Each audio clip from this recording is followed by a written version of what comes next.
bering.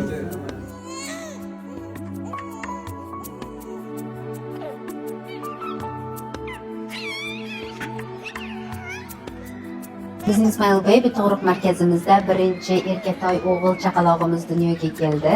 Ismi Muhammad Umar, 2 kilo 749 santimetr tug'ildi. Ayrim sabablarga ko'ra videomiz kech chiqyapti.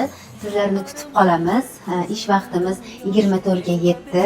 Bemalol kelishinglar mumkin. Sizlarni kutib qolamiz.